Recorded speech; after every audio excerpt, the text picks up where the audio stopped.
Ladies and gentlemen, hello and welcome once again to Booking a Better Wrestler, the show where we take a wrestler from WWE's roster and see if we can do a better job with them. My name is Paul Laporte, and the wrestler that we are going to be looking at today is none other than the returning Cesaro. Cesaro is coming back from injury shortly after WrestleMania, and I figured that this would be a good opportunity to take him and turn him into a main event star. And I should also note that this episode was requested by one of our YouTube fans. I hope I'm saying this correctly. Rage Master 12. He requested that I do one on Cesaro, which I was actually thinking about doing anyway, so it worked out quite well. Now, there are going to be many ways that we can take him up to the top, which is where I think he should be. I think he should be a main event star, and I think we should put him on the road to get to that level. But there's different ways that you can take him to that road. There's different ways you can build up a guy into the main event. But I believe that the road that we should take for Cesaro is one of complete and total dominance. Alright, let's start everything off by having Sami Zayn win the big goofy 7-man ladder match at WrestleMania, and he comes out the Intercontinental Champion. In true Sami Zayn fashion, he is barely going to have time to celebrate his big win before he's given his next contender, which is going to be the returning Cesaro. Cesaro is going to get the shot based on his history with Sami Zayn in NXT, and his position on the roster prior to his injury. Now, this news is going to immediately rattle Sami Zayn. You know, he just had to beat 6 other guys in a grueling ladder match on the biggest show of the year, 2 days after fighting one of the very best wrestlers in the world, and now he finds out that he's going to be thrown to the man who almost always has his number. This establishes a few different things. It allows Sami to continue to be the underdog despite being the champ. It pushes the real meat of this feud with Kevin Owens down the line, making the fans want to see it all the more. And it immediately establishes the returning Cesaro as a big deal. The match is scheduled for Payback, and Cesaro and Sami have 3 weeks to quote-unquote prepare for their title matches. Cesaro's preparation consists of him destroying a string of low-level opponents. Guys like R-Truth, Goldust, Sin Cara, he just wrecks them. The stories of these matches should tell us that Cesaro is back and he is much, much more dangerous than he was before. We're going to use this long layoff to our advantage, and hopefully people will forget that he was floundering around in the mid-card at the time of his injury. Sami's road to the title match is going to be much more difficult, as he is constantly plagued by ambushes and interference from his arch-enemy Kevin Owens. Kevin does everything in his power to wear Sami down before the pay-per-view, with the mindset being that if he can't have the title, he certainly doesn't want Sami to have it either. Payback comes, and the two face off. Sami mounts his best offense against Cesaro, and the two will hopefully have something that compares to their NXT classics, but in the end, Cesaro is just too much for Sami, and he gets the clean victory and becomes the new Intercontinental Champion. This allows the Sami-Kevin feud to be purely about blood, and it gives Cesaro some prestige right off the bat. Now, here's where we change things up from the usual procedure of being the IC champ. Cesaro is only going to defend his title at pay-per-views, and he refuses to wrestle in non-title matches. He isn't seen in anything but in an expensive suit unless it's a Sunday night. We're going to do all we can to build the prestige of having a match with Cesaro, instead of doing the usual IC title build of 100 non-title matches with 50-50 booking. We're going to have the potential contenders for the IC title face off against each other to earn a shot at wrestling the champ. The first contender for Cesaro isn't really important. We'll say it's Dolph Ziggler. Nothing says unimportant like Dolph Ziggler. The reason I say it's not important is because Cesaro is going to completely trounce whoever his opponent is. This isn't going to be the typical WWE-style back-and-forth match. No. Cesaro is just going to run straight through him and be made to look like a total badass in the process. The performance is going to be so good that it's going to draw the attention of one Paul Heyman, who congratulates Cesaro on his successful return and offers Cesaro his services once again. Cesaro thinks about it briefly, but turns Heyman down. He tells Heyman that he trusted him once before, and Heyman largely ignored him and gave all his attention to Brock Lesnar. Cesaro then mentions that he has, quote-unquote, new representation, and walks off. We go through the next pay-per-view cycle and find out that his opponent for Extreme Rules is going to be a much more formidable one, John Cena. Cena makes his return from injury and works his way through the IC title scene and comes out on top and will take on Cesaro at Extreme Rules. WWE can reference the classic matches these two had when Cena was US champion, and then they can wonder with the announcers if the results will be the same.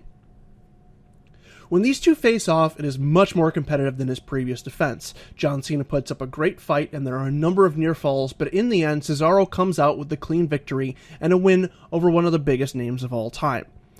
Cesaro as IC champion should be treated like an MMA champion would. He doesn't have to fight 100 times a month. Fighting him should be a privilege, and when you do, it should have the feeling of importance to it.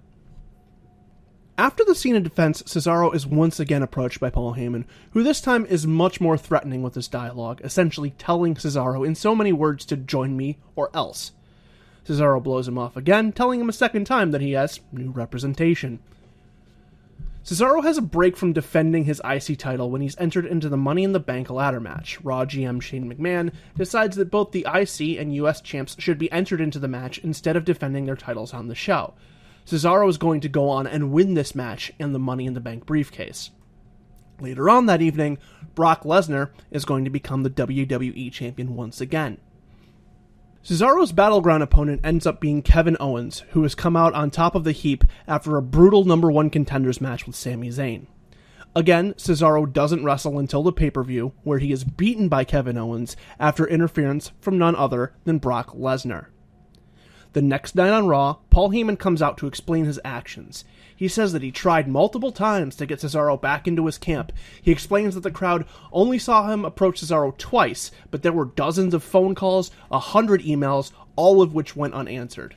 Heyman explains that he is not someone that you ignore. When Paul Heyman speaks to you, you listen, and Cesaro will never make the mistake of ignoring him again. Cue Cesaro's music. Cesaro comes down the ramp, gets in the ring, walks right by Paul Heyman, driving Heyman crazy, and gets in Brock's face. He then grabs a mic, looks Brock in the eye, and says, SummerSlam, August 21st, you and me, World Heavyweight Championship. Cesaro sets down his Money in the Bank briefcase and leaves the ring, establishing the main event for SummerSlam and launching himself into the WWE title picture. The build-up for this match needs to be hot. WWE can show videos of the two training, getting their thoughts on the match, building this up as a battle of two unstoppable forces in WWE. The Swiss Superman versus the God of Violent Retribution. It should be treated and built up as one of the biggest matches in the company's history. When the two finally face off, the build should be at a fever pitch. The first exchange will have Lesnar try to establish dominance early by German suplexing Cesaro, but Cesaro will backflip over Lesnar, landing on his feet and nail him with a running European uppercut, putting the champ on the back foot and setting the tone that this will not be about survival for Lesnar's opponent. Cesaro is possibly the only man that can stand toe-to-toe with him and come out on top. The match is very competitive, with Lesnar trying to bull rush his way through Cesaro, and Cesaro trying to use his speed, agility, and freakish strength to get the upper hand. It will be the most competitive match Brock Lesnar has had by far.